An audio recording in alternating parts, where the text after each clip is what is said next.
Hello, classmates and Mr. Grimes. Today, we will be summarizing a chapter from the book named The End of Poverty by Jeffrey Sachs. Such chapter that we will be summarizing is chapter 3 in this book, and it is titled, Why Some Countries Fail to Thrive. Hope you enjoy our video.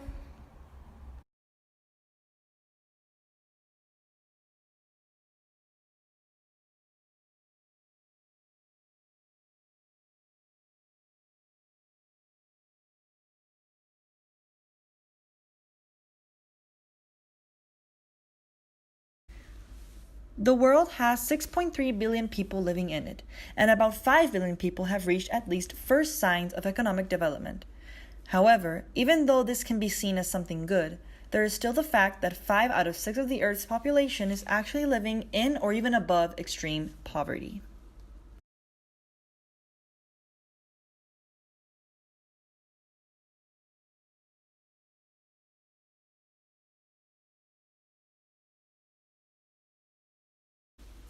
Continuing this statistical analysis, about 4.6 billion people live in countries where the average income, which is measured by GDP per person, has increased between 1980 and 2000.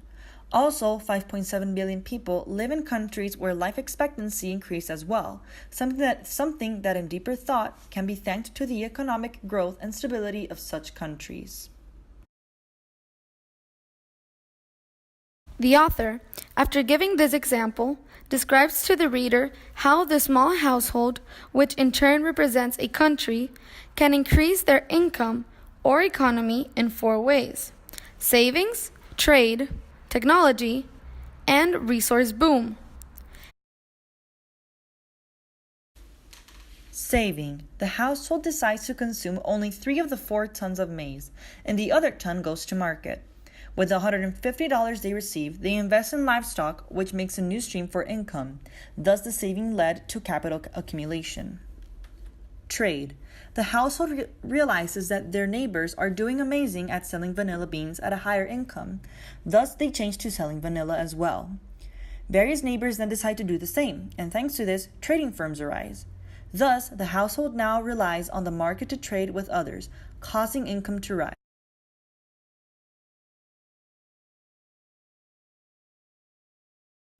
Technology. The household is introduced to nitrogen-fixing trees, which enrich soil with needed nutrients. Thanks to this, the household now produces more maize, causing the income per capita to rise as well. Finally, resource boom. Due to the fact that the resources and the household's success has been increasing, the household is able to move in a larger area, causing their livestock and resources to boom.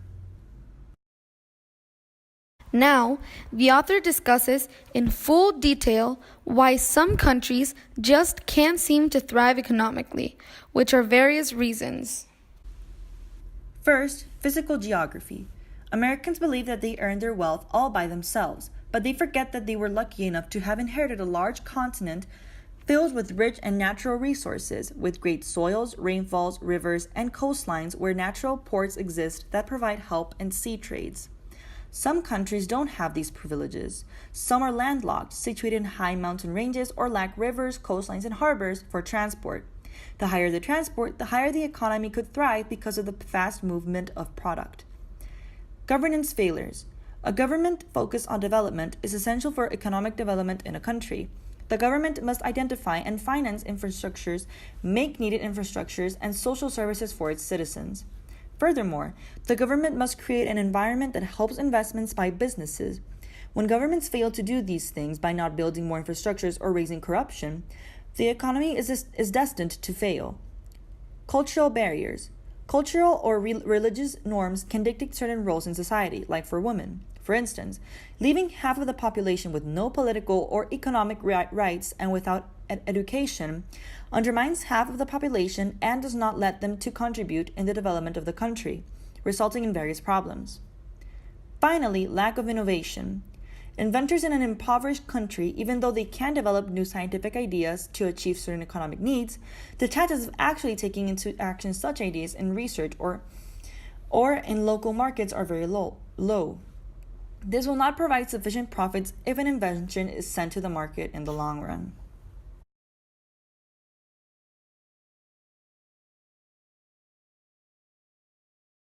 Overall, it can be concluded that there are certain factors that help countries increase and decrease their economy, as well as factors that dictate why they can thrive economically.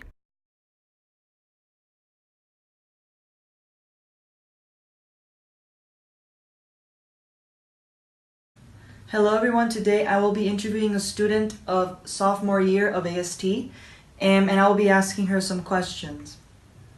Do you think it is possible for a very poor country to thrive economically at some point? Why or why not? Yes, I think it's possible depending on who is governing the country or who is in the government.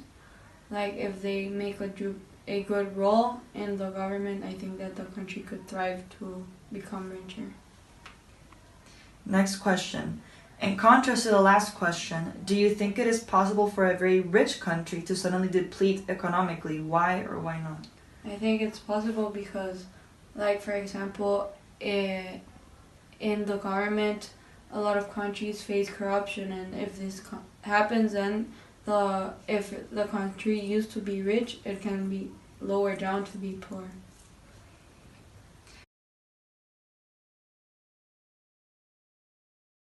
Do you think it is possible for a very poor country to thrive economically at some point? Why or why not? I think it is possible, and I think historically there have been countries,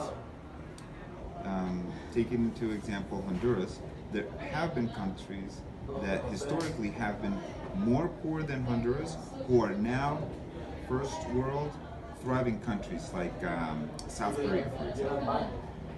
Okay.